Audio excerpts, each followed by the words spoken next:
Здравствуйте, вы смотрите программу «Якутия Лайв». Меня зовут Ирина Ефимова. Огонь – крайне коварная стихия. Никогда нельзя быть уверенным в том, где может возникнуть пожар и почему. Все населенные пункты Якутии сейчас прикрыты подразделениями пожарной охраны федеральной и республиканской составляющей. Подразделения МЧС России задействованы в Усть-Майском и Алекминском районах, где ситуация наиболее сложная. О том, как проходит пожароопасный период этого года и о других сезонных рисках, расскажет сегодняшний гость моей студии Виталий Немцов, исполняющий обязанности начальника Главного управления МЧС России по Якутии. Добрый вечер, Виталий Михайлович. Здравствуйте. Специалисты МЧС России, как я уже сказала, обеспечивают противопожарную защиту населенных пунктов Алекминского и Усть-Майского районов. Расскажите, что там, какие мероприятия проходят по их защите, что там делают ваши Ирина, я в целом бы хотел вначале сказать, что согласно сводного плана привлечения сил и средств на тушение лесных пожаров в республике сформирована общая группировка в количестве свыше 5300 единиц личного состава и около 2000 единиц техники. Непосредственно от Главного управления входит в этот состав аэромобильная группировка Главного управления в составе 90 человек, 11 единиц техники, одно воздушное судно авиационно-спасательного центра Хабаровского МЧС России. За прошедший период наша группировка, как вы уже правильно сказали, именно аэромобильное Главное управление уже применялось 11 раз на защиту населенных пунктов. Основная, конечно, выполнялась роль в Усть-Майском и Алекминском районе. Задействовано было в целом свыше 121 человека. И непосредственно сейчас выполняют еще работу в Алекминском районе по защите населенных пунктов 29 человек личного состава. Также я хотел бы сказать, что у нас сформированы сводные отряды для защиты населенных пунктов во всех наших охраняемых территориях, городах, Федеральной противопожарной службы, Государственной противопожарной службы. Общим количеством 5 отрядов, 65 человек, 13 единиц техники. Но тема пожара у нас не в первый раз, да, и насколько если я правильно понимаю, именно ваша служба задействована тогда, когда возникает какая-то угроза населенным пунктам жизни и безопасности людей. Да, именно мы действуем в первую очередь в приближении 5-километровой зоны лесного пожара, защита его перехода на населенный пункт, ну, либо перехода с земель или иных категорий, опять же, на населенный пункт. Но сейчас порядок немножко изменился. С того года, согласно постановлению правительства Республики Саха-Якутия, мы, в принципе, в этом году уже реагировали и в 10, и в чуть более приближении, чтобы не было опасности риска. При наших ветрах, при нашем складывающейся интенсивности перехода, не дай бог перехода из наземного в верховой пожар, конечно, это может преодолеваться расстояние значительно быстрее. К сожалению, ненужные итоги 2021-2022 года уже были. Первый случай у нас был в 2021 году с переходом лесного пожара на населенный пункт в горном районе на Бяськ-Юль. Поэтому превентивно начинаете... Так точно, уже реагируем значительно раньше. Заранее. Мы работаем в прямом эфире. Задать вопрос можно, позвонив в студию по номеру 841 12 42 14 39 или отправить сообщение в Телеграм на номер 8 914 235 05 02. И, конечно, можно отправить вопрос в наше мобильное приложение. Чтобы его скачать, нужно отсканировать QR-код, который вы видите на экране, и под нос всплывающем окне задать вопрос. Ну, давайте вот так в целом, какая сейчас обстановка по пожарам по итогам первого полугодия какие-то? Лесопожарная.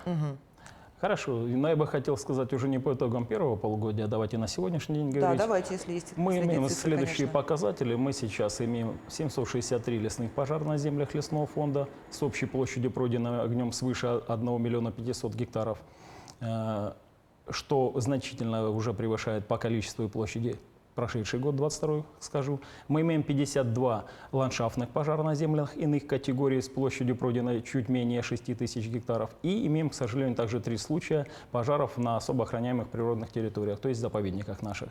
Там площадь пожаров составляет 40 гектаров. Сразу хотел бы всех успокоить, что на сегодняшний день, это я назвал, конечно же, цифры общие с начала пожароопасного сезона, мы на сегодня имеем 51 лесной пожар, действующий на площади чуть более 212 тысяч гектаров, 33 из которых подвергаются тушению и 8 из которых локализованы. И, наверное, в план станут сегодня на ликвидацию. Мы привлекаем сегодня общую группировку на территории республики свыше 1200 человек, задействовано 39 единиц техники, из которых 19 воздушных судов производят мониторинг, передислокацию личного состава, при необходимости задействование с водосливными устройствами. Но локализация, это вот в переводе на простой язык, это значит, что угрозы населенным пунктам нету, его, значит, огородили, дальше он не распространяется и тухнет сам собой, правильно? Локализация любого пожара, что лесного, что техногенного, предполагает отсутствие распространения его. То есть мы уже создали запас сил и средств для его дальнейшей ликвидации. Вот это предполагает собой слово локализация. Если говорить о непосредственно лесном пожаре, то, как правило, при нераспространении, отсутствии прироста в течение 5 дней, он переходит в стадию ликвидирования. Но, конечно же, мы производим полнейшее затушивание очага. Мгм. А вот пожары техногенного характера, они отдельное место занимают. Вот возникновение пожаров по вине человека, там какая статистика у нас? Давайте я тоже назову специально статистические показатели на сегодняшний день. У нас в целом в республике на сегодня зарегистрировано 1203 техногенных пожара, что в сравнении с аналогичным периодом прошлого года меньше на 7%. В том году было 1299. Но, к сожалению, два других показателя, уважаемое население, жители не понимали меня, превышают статистику. У нас в этом году уже погиб, к сожалению, в огне 41 человек. При показателе этого года в 36 человек, то есть превышение у нас на 14%. И значительно выросло количество получивших травмы различной степени тяжести от опасных факторов пожара. Непосредственно в этом году их 54 человека, в том 44. Понимаете, вот эти показатели самые нехорошие, внушают нам, к сожалению, соответствующие опасения. Проводим профилактическую работу. Вы спросили, что является основной причиной. Давайте я вначале скажу, что основным местом возникновения пожара, как и везде традиционно, у нас является жилой сектор. Более половины пожаров у нас приходится на жилой сектор республики. Но основными причинами традиционно являются следующие. Самое первое, которая на себя берет практически половину всех причин произошедших пожаров, это неосторожное обращение с огнем, 46%. Следующее у нас по значимости, второе место занимает это нарушение условий и эксплуатации электроприборов. Ну и третье, нарушение условий и устройства эксплуатации печей. Мгм. Ну вот не так давно был пожар в селе Усункёль, и тогда выжечь чаропчинцам помог просто счастливый случай. Сосед увидел, что валит дым из окна.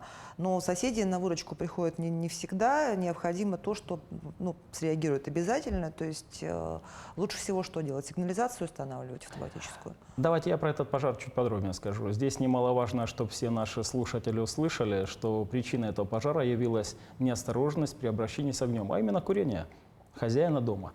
Дальше, да, то, что вы сказали. Безусловно, установка автономных дымовых пожарных извещателей будет способствовать раннему обнаружению, потому что он начинает срабатывать. Он будет, если человек находится в состоянии сна, и помогает самоэвакуироваться, покинуть эти помещения. Непосредственно про тот случай, что вы сказали, к нам уже поступило с Чурапчинского района обращение главы на возможное рассмотрение вопроса о поощрении этого соседа, действительно проявившего и героические, и самоотверженные усилия, и спасшего как хозяина дома, так и его супругу. Но я хотел бы еще сказать о как минимум двух случаях. У нас был случай 28 июня этого года, где в Обыйском районе у нас оставили без присмотра 4 несовершеннолетних детей различного возраста. И только как раз-таки наличие автономного датчика пожарного извещения помогло им спастись, потому что средняя из детей проснулась и, разбудив старших, они покинули это помещение. Точно такой же случай, вот мы с вами, вы сказали, в Чурапчинском районе, это был случай 7 августа, а 8 случился тоже случай. Причина была та же, к сожалению, при курении, где тоже все-таки при сработке АДПИ получилось спасти и без вреда для жизни и здоровья 2 несовершеннолетних детей. Поэтому я всем предлагаю действительно отнестись к этой проблеме, к установке АДПИ очень серьезно. У нас в республике действует соответствующая программа, но она действует в рамках оказания помощи малоимущим, испытывающим трудности. А я советовал бы эту работу вести каждому из нас в своем жилом секторе, оберегая свою жизнь. Мгм. Но это в основном все-таки деревянный жилой сектор ведь. Конечно, потому что это относится к классу пожарной опасности, к 5-й категории по пределу огнестойкости. Это то, что непосредственно в простонародье скажу, но он очень быстро уничтожается огнем. В действительности, да, если говорить о других строениях, они обладают большей степенью огнестойкости. Непосредственно, да, в большей степени это нужно в жилище 5-го. Нет, ну понятно, что детям спички не игрушка, а вот хозяин дома, получается, сам сам курил и Да, он сам явился инициатором, вот, внес источник зажигания, классический треугольник нам говорит наличие, наличие источника зажигания, как я уже сказал, кислород воздуха всегда присутствует, ну и горючее вещество. Здесь, как говорится, личная, к сожалению, нерадивость этого человека привела к пожару, к уничтожению жилища, но, как мы уже вам сказали, и вы это констатировали, сосед помог спасти жизнь, здоровье их. Смог спасти, разбив стекло, окно, он помог им покинуть горящее помещение. Ну вот про пожароопасность леса, да, высокие классы пожароопасности, нам говорят, сохраняются. Вот по сравнению с 2021 годом, я так понимаю, стало лучше. По сравнению с прошлым годом, по вашей статистике, вроде бы и не лучше. Как это можно оценить вообще, насколько нам вот зондировщики эти помогают, насколько нам помогает то, что сейчас больше сил и средств задействовано в противопожарных мероприятиях, вообще в целом? Попытаюсь по порядку, Ир. На сегодняшний день у нас сохраняется чрезвычайно высокий 5-й класс пожарной опасности в лесах в 3 районах. В Намском, Горном и частично в восточной части Нерюнгринского. Высокий 4-й класс пожарной опасности у нас в Оленевском и Устьянском? Очень извиняюсь. Нет, и Верхоянском районах, да. Это, конечно, я говорю по информации, предоставленной гидрометеорологией нашей. В сравнении с 2021 годом, тут, наверное, нам сравнивать не надо. Там огромные были площади, пройденные огнем, большое количество пожаров лесных. Но в этом году мы уже превысили показатель по количеству пожаров и по их площадности по 2022 году. Почему? Ну, во-первых, предыдущий год был более дождливый. Несмотря на то, что сезон начался пожароопасный буквально, он почти всегда происходит 11-14 до середины мая. На несколько дней он начался в 2022 году раньше, но он был более дождливый. И, наверное, более среднестатистический, наверное, вот этот год по отношению к 22-му. Площади я вам уже и общее количество назвал. Вместе с тем хочу также напомнить, что в 2021-2022 у нас были в 2021 первый, в 2022 второй случаи перехода лесных пожаров на населенные пункты. И, слава богу, самое главное, что благодаря принятым оперативным мерам, в первую очередь администрации муниципалитетов, направленных туда представителей правительства, работе задействованных сил и средств, в том числе аэромобильных группировок Главного управления, нам удалось не допустить травмирования и гибели людей, к сожалению, в отличие от других субъектов. Вот. Как сложится дальше у нас обстановка, мы еще ожидаем ее возможное осложнение, с учетом вот сегодня очередной раз состоялось заседание постоянно действующего оперативного штаба, он у нас проходит каждый божий день в 17 часов.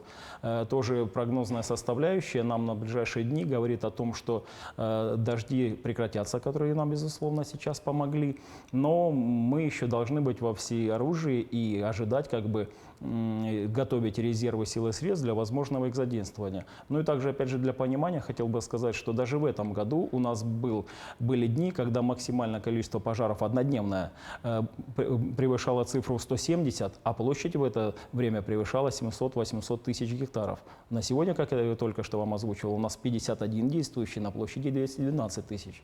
Вот. Все познается в сравнении. А вот сотрудники, получается, прибывают на помощь из других регионов России ведь тоже, да, вы сказали, из Хабаровского края? Да, я хотел бы озвучить, что у нас задействование сотрудников МЧС предусмотрено, но в силу того, что мы, аэромобильная группировка Главного управления, справляемся, в этом году не производилось. Но вместе с тем в рамках межрегионального маневрирования сотрудников лесопожарных формирования у нас с 4 июля по 10 августа привлечено уже свыше 770 указанных человек, да, лесопожарных формирований. Основные наши помощники — это Бурятия, Забайкалье, Красноярск, Архангельск. Вот я бы хотел, пользуясь случаем, наверное, в том числе поблагодарить их за ту оказанную помощь, которую они действительно вносят свою лепту в борьбу с пожарами на территории нашей необъятной республики. И добавить также тем, что вы до этого меня спрашивали, почему еще в этом году снижение, по крайней мере, показателей и резонансности от пожаров. Да, у нас в том году серьезно, благодаря, к сожалению, итогам 21-го, все познается в сравнении, повторюсь, и вот тот резонанс, он на федеральном уровне было принято решение об увеличении группировки у нас в республике практически в 2 раза. Были выделены более серьезные финансовые средства на выполнение переданных части полномочий по охране лесов. Ну и в том числе, конечно же, наша республика тоже не осталась не в стороне, увеличила выделение республиканских средств, что позволило перевести на постоянную основу. Раньше у нас они были как только их брали на время, тех же лесопожарных представителей. А добровольцев сейчас не привлекают? У нас в сводные планы, которые я сказал, где у нас свыше 5300 человек, входят также население по улусам, районам, которые привлекаются. Мы их сейчас тоже активно задействуем. Мы называем их в этой ситуации мобилизованными. И волонтеры, вот эти вот добровольцы, они, оказывая посильную помощь, в том числе получают финансовые средства из республиканского бюджета в зависимости от отработанного времени на пожаре. Вот в Мирнинском районе не так давно прошли соревнования по пожарно-прикладному спорту. Вот что такое вообще пожарно-прикладной спорт? Это детские соревнования, я так понимаю. Какие там они результаты показывают? Но если был поставлен вопрос, что такое пожарно-прикладной спорт, это симбиоз легкой атлетики, прыжков, ну и так далее. Очень серьезный вид спорта. Соревнования, о которых вы говорите, прошли 8 августа. Они были приурочены к 374-й годовщине со дня образования пожарной охраны и 100-летней годовщины со дня образования физкультурного движения в Республике Саха-Якутия. То есть двум знаменательным: и федеральной дате, и республиканской. Там приняли у нас участие 6 команд. Подростки в возрасте от 14 до 17 лет.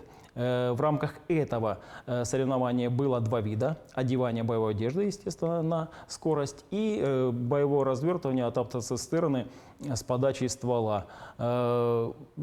Показали хорошие, очень хорошие даже по уровню с нашими профессиональными пожарными ребята секунды, время показали хорошее. Но я бы хотел также сказать, что это мы с вами осветили Мирнинское мероприятие. В рамках Мирнинского пожарно-спасательного гарнизона у нас проходят серьезные мероприятия, их несколько в году, связанных с пожарно-спасательным спортом на республиканском уровне. И хотел бы осветить для всех наших жителей, населения республики, что мы, наши, как и сотрудники, так и представители юноши и девушки принимают участие по возрастным категориям. Кстати, юноши и девушки приносят еще большее количество баллов по бальной оценке в рамках соревнований на уровне Дальневосточного федерального округа, где наша команда в этом году заняла 2-е призовое место, и во всероссийских соревнованиях, где тоже наши представители показывают хорошие результаты. Я вот даже не знала, что это прям отдельный вид спорта, это считается? Это отдельный вид спорта, он проходит на международном уровне тоже. Ну, а если вернусь все-таки к тому, что вот вы правильно сказали про прошедшее в Мирном, и у нас на нашем уровне проходит, в том числе хочу лепту тоже и слова благодарности сказать Всероссийскому добровольному обществу, очень серьезную. Нам оказывают помощь в проведении соревнований, в поощрении, в чествовании юношей и девушек. Так вот, конечно, все это способствует и патриотическому воспитанию молодежи. Ну и, конечно же, уже сейчас они же все-таки у нас представители, учащиеся общеобразовательных школ, способствуют и общему повышению в вопросах жизнедеятельности в самих школах, потому что вот эти вот ребята, они уже знают вопросы и участвуют в тушении пожара, пусть еще пока условного. Ну и на последующее, собственно, это наша смена в рядах пожарных спасателей. Но периодически пожарные учения и у вас проходят, причем локации, легенды прохождения учений каждый раз разные. Вот, что показывают результаты таких учений? Там у них заданный сценарий или нужно там решение быстро принимать по ходу? Я бы хотел немножко поправить, они проходят не периодически, они у нас проходят практически постоянно. Это требование наших руководящих документов, да. Мы их разделяем на теоретическую и практическую составляющую. В рамках теоретической составляющей мы должны разработать и откорректировать, проверить на действии документы предварительного планирования боевых действий. Это оперативные карточки, оперативные планы тушения пожара. В основном они разрабатываются на объекты с массовым пребыванием людей, на критически важные объекты, ну, к примеру, на нефтебазы и так далее. В рамках практической составляющей. Да, вот самое зрелищное. Это я еще пока рассказываю до того, как мы дойдем до слов ПТУ и РПТЗ. Это пожарно-тактические учения и решение пожарно-тактических задач. Мы проводим серьезные занятия с нашими пожарными спасателями на огневой полосе, препятствие психологическая полоса. Проводим занятия в теплой дымокамере в непригодной для дыхания среде. А вот непосредственно уже при проведении учений и решении пожарно-тактических задач основная задача там ставится вводная по условному пожару. Самое главное – взаимодействие с администрациями объектов, безусловно. И, конечно же, также мы проводим ту же корректировку оперативных планов карточек тушения пожара, уточняем источники наружного внутреннего пожаротушения, ну и, естественно, проводим потом разбор проведенных учений с выставлением оценок. Мгм. Во многих населенных пунктах Якутии сегодня сохраняется задымленность, и это, синоптики объясняют вроде бы тем, что из Хабаровского края дым к нам принесло в республику. Вот какие-то есть рекомендации, как себя вести в условиях дыма? Конечно, есть. Вначале хочу подтвердить слова наших синоптиков. Да, действительно, космоснимки и направление ветра нам дают понимание того, что основная вот задымленность, которая у нас совсем недавно еще была, как в столице, так и в центральных районах, была связана с пожарами в Амурской области, в Хабаровском крае, ну и частично еще также прихватывала с нашего Усть-Майского района. Сейчас, как вы видите, обстановка в столице изменилась. Надеемся, что она такой будет оставаться. К слову сказать, сотрудники Роспотребнадзора работают сейчас в серьезнейшем режиме. Наверное, как минимум уже последние 2 недели. Максимально чуть ли не до 100 отборов проб. Проходит мониторинг атмосферного воздуха. Выявляются, конечно, там, где превышение. И оперативное информирование населения через СМИ, через интернет, портал, сайты Роспотребнадзора, через наш сайт Главного управления. Теперь перейду к вопросу, как защититься. Ну, конечно, в первую очередь, по возможности нужно исключить выход в эти дни, в это время на улицу. По возможности поплотнее закрыть окна, шторы, возможно, даже закрыть окна простынями, смоченными в воде, самим как можно больше употреблять воды, чаще принимать душ. Безусловно, мы с вами понимаем, что основное воздействие будет оказывать на аллергиков, на больных, астматиков с верхними дыхательными путями, на пожилых людей. По возможности нужно оградить их от выхода. Ну и, конечно, обращаюсь к детям, к нам неравнодушным, обеспечить их всем возможным, чтобы у них не было необходимости выхода на улицу. Ну а если все-таки эта необходимость присутствует, тогда, конечно, хотя бы пользоваться марлевыми повязками. Тоже меньше в это время нужно понимать все-таки воздействие на организм физических упражнений делать, те же самые пробежки. Ну и обращаясь к такой категории, как велосипедисты, автолюбители, нужно понимать, что потеря видимости у нас и также воздействие на физические, в том числе получается, что и на реакцию человека, тоже по возможности ограничить пользование и как минимум осторожнее, да, потому что уменьшается зона видимости. Наверное, это самые вот такие простейшие. Так, но вы же не только в огне работаете, но и в воде, да? Вот на территории республики у нас навигационный сезон для маломерных судов в самом разгаре происходит. Ну, кто-то приобретает такие лодки для охоты и рыбалки, для кого-то это единственный вид транспорта, моторка для передвижения там, сенокосных угодий своих. Вот. Много тех, которые используют для семейного отдыха, для отдыха с друзьями. Вот какая обстановка на водных объектах сегодня? Вы правы, да, у нас это очень распространенный вид транспорта. Непосредственно в республике у нас свыше 45 тысяч судовладельцев. Я, конечно, говорю о маломерных судах, используемых в некоммерческих целях, потому что только этими цифрами, которые у нас в нашей госинспекции по маломерным судам, я и могу апеллировать, и ими я апеллирую. И свыше 40 тысяч у этих 45 судовладельцев судов. Вот. Сам у нас навигационный период начался практически традиционно с 5 июня, с центральных районов, ну и так дальше. Продолжится, как правило, до середины сентября. Мы проводим серьезную работу здесь, направленную. Ну, да, хотелось бы также сказать, что купить мало средство транспортное, нужно его произвести регистрацию. Для этого нужно, если вы будете использовать в некоммерческих целях без получения прибыли, обратиться в ближайшее подразделение нашего Центра государственной инспекции по маломерным судам.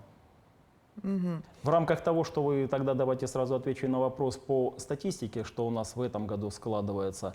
Но мы в этом году уже имеем на сегодняшний день, к сожалению, 55 случаев происшествий на водных объектах. К сожалению, с гибелью 53 человек и 4 человека у нас пропало без вести. То есть, к сожалению, 4 держим, извиняюсь за это арифметическое слово, в уме, но пока как бы нет подтверждения. Показатели, казалось бы, чуть ниже, чем в том году. К примеру, в том году у нас 60 человек погибло. Но мы имеем огромное превышение, целых 11 среди вот этой мною названных этого года происшествий. Это происшествие с несовершеннолетними. И, к сожалению, 12 детей у нас на воде погибло, что уже превышает показатель того года. А у нас еще, как видите, пока что навигационный период идет. Что хотелось бы здесь сказать? Основные причины у нас самые главные, этого сразу их освещу, это следующее. Это, конечно, купание в несанкционированных, необорудованных местах. К сожалению, купание в соответствующем-несоответствующем состоянии, а именно АО. Алкогольном АО, опьянении. да. И, конечно же, вот то, что я сказал про несовершеннолетних, самая огромная боль, потеря, это у нас оставление малолетних детей без призора. Несмотря на то, что в Кодексе об административных правонарушениях Российской Федерации есть соответствующая статья 5.35, мы ее тоже активно используем, но хотел бы обратиться ко всем бабушкам, дедушкам, отцам и матерям, пожалуйста, не забывайте, что малолетние дети, тем более, особенно вот в те дни, которые у нас жара, мы и сами бы рады окунуться в любую нашу озеро, речку, но дети тем более. Если вы отдыхаете, не забывайте, что они все-таки более подвижные, шустрые, не оставляйте их, пожалуйста, без присмотра. Про административную ответственность, это я сказал, это не без припугивания, но не дай бог мы потеряем, тут никакая административная не поможет. Ранее, кстати, раз вот мы заседали на этой неделе буквально в рамках Республиканской комиссии по делам несовершеннолетних, в том числе этому уделялось самое пристальное внимание, и мы сейчас тоже пытаемся проработать новые формы как бы работы, воздействия. Ну, если позволите, хочу озвучить то, что мы и так сейчас уже делаем. У нас разработана в рамках всего года акция «Вода. Безопасная территория». Это, конечно, мы ведем и в зимний период, но это касается ледовых переправ, безопасности, допустим, на них. Сейчас в рамках навигационного и особенно купального сезона, но у нас на сегодняшний день как бы пляжи уже все закрылись официально. Дальше серьезную работу ведем в детских оздоровительных лагерях. Вот в период сейчас прохождения, в том числе детского оздоровительного отдыха, у нас выезжают туда и сотрудники ГИМС, и сотрудники государственной противопожарной службы для проведения по соответствующим тематикам занятий с детьми, с показом пожарно-спасательной и техники ГИМС, с показом инвентаря, которым можно спасать. При проверке судовладельцев наше самое главное мероприятие, которое мы уделяем, это, конечно же, проверяем наличие удостоверения на право управления судном у судовладельца, наличие судового билета, то есть документов на само судно, но, конечно же, наличие и исправность средств спасения. Вот, кстати, только за вот эти вот 3 основные мероприятия, которые мы проверяем, в этом году уже составлено 280 административных дел, то есть 280 человек привлечены к административной ответственности за нарушение тех или иных норм Кодекса об административных Но в правонарушениях. основном, получается, несчастные случаи на воде, вот вы сказали, связаны с купанием, то есть не с судами. Ну, Нет, да, основное связано, вот, к сожалению, вот с купанием в несанкционированных местах. А наибольшее количество случаев зарегистрировано вот в Якутске, в Амгинском, Мегино-Кангаласском районах, правильно? Ну, немножко сейчас уже другая информация. Это у нас сейчас Нерюнгринский, Амгинский и Чураптинский районы. Кстати, в этих районах допущена гибель по 4 человека. Вот поэтому вот в этих у вас немножко устаревшая. Немножко устаревшая информация, да? А какие вообще вот, мероприятия проводятся? Кроме тех, что я сказал, мы проводим, и хотел бы сказать, что это не только мы. Мы активно взаимодействуем с общественными объединениями. По работе, мы сейчас о воде говорим, мы работаем с указанными комиссиями по делам несовершеннолетних как республиканского, так и районно-улусного уровня. В нее входят представители всех органов, в том числе представители МВД. Пытаемся профилактировать вот оставление малолетних без надзора у воды. Проводим серьезные мероприятия в рамках школьной работы, школьной, общаемся при проведении родительских советов в школах с детьми. Туда приходят тоже сотрудники ГИМС с показом снаряжения, оборудования и простейшими методами как плавания и обучения, в том числе плаванию, так и, конечно же, оказания помощи при этом. Ну, Работу ведем, вместе с тем наверняка, вот давайте быть объективными, с учетом того, что превышение показателей по детской гибели в этом году серьезное, нужно еще действительно продумывать новые методы, больший охват, ну и призываю еще раз все-таки в первую очередь к пониманию родителей, все-таки соблюдению своих родительских либо опекунских прав. Мгм. Ну, вообще, сезонные риски находятся на особом контроле у вас. Вот уровень травматизма, в зависимости от времени года, наверное, меняется, и характер травм меняется. Да, конечно, мы должны с вами понимать, но если говорить о пожарной составляющей, то у нас основные риски, к примеру, при входе в осенне-зимний и при выходе с него, потому что при входе у нас еще нет отопления, мы начинаем все активно использовать электрообогреватели различного рода, возможно, даже самые пожароопасные. самое пожароопасное, те же печи, но без соответствующего притопочного листа и так далее. А почему при уходе с него тоже, когда уже отключают отопление, еще прохладно, ну, собственно, тот же самый эффект, тот же самый. По зиме у нас основные, конечно, риски связаны вот с работой по ледовым переправам, где тоже серьезные происходят нарушения, либо превышают вес, либо еще при закрытии ледовой переправы пытаются использовать, эксплуатировать нерадивые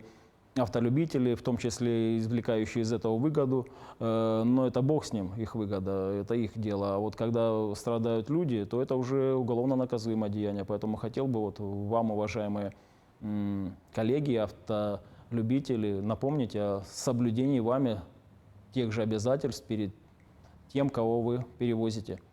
Мгм. Ну и совсем скоро уже начнется новый учебный год, и также вы проводите проверки объектов образования. Вот там что утешительного? Есть нарушения, нет нарушений? Нарушения есть. Я вам хотел бы сказать, что у нас на учете состоит в целом по республике 2113 объектов образования. Сразу скажу, что выявлено на них свыше 1000 нарушений. 102 объекта образования, не пугаю сейчас ни родителей, ни директоров, ни преподавателей, но пока еще находятся с нарушениями. А из выявленной свыше 1000 устранено половина. Но, как вы меня слышите... Какого рода это обычно Сейчас назову. нарушения? Там Сейчас назову, серьезные Ирина. какие-то или... Безусловно, я назову только самые серьезные, их 2-3. Но я еще хотел бы сказать то, чтобы все понимали, что в силу того, что в законодательство внесены были изменения, наверное, вот из 2113 мы четвертую часть, чуть больше 500, подвергли контрольно-надзорным мероприятиям в рамках плановых и внеплановых надзорных мероприятий, а 900 с чем-то, то есть мы еще пока не все охватили, чуть-чуть еще осталось, мы подвергли профилактическим визитам. Это немножко другая мера профилактической работы, где мы всего лишь можем выдавать при наличии выявления нарушения требований пожарной безопасности предостережения. Предостережения.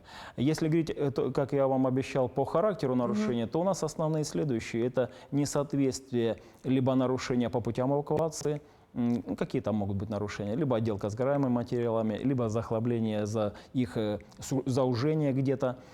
Второй момент, у нас либо отсутствие, либо неисправность автоматической пожарной сигнализации и системы оповещения управления людей при эвакуации. Ну и третий момент, допускается у нас случаи отсутствия огнезащитной обработки кровель, вот как раз таки деревянных школ. Кстати, хотел бы также сказать, немаловажный момент, с 21 по 23 год включительно у нас очень большое количество пожаров в школах. А именно у нас 22 случая произошло в 2021 году, и по 3 случая на объектах образования у нас произошло как в 2022, так уже в текущем 2023. Все, дай бог, были без травмирования и гибели, но чаще... Но они были во время, в учебное время или... Как правило, они были во внеучебное. Вот, к примеру, в одном из улусов сгорела школа деревянная. К сожалению, пока что вынуждены до сих пор дети обучаться не в школе, а в приспособленном здании рядом расположенном. Ну и не забываем, конечно, и какая теперь это проблема для обучения и детей, и для родителей. И, конечно же, отсутствие нормальных условий для жизнедеятельности учащихся. Ну, конечно, ждем того момента, когда у нас деревянных школ не останется, в общем. Вместе с тем, даже когда их не останется, дай бог это было быстрее, мы не должны забывать о соблюдении требований пожарной безопасности, соблюдении противопожарного режима. Ну что ж, спасибо вам большое за беседу. Думаю, что многие сделали для себя какие-то выводы. Желаю вам благополучия, успехов в вашей нелегкой работе. Спасибо большое, Ирина. Всего хорошего. На этом выпуск программы «Якутия Лайф» подошел к концу. Меня зовут Ирина Ефимова. Смотрите нас по будням в 19:15. Расскажем, чем живет Якутия.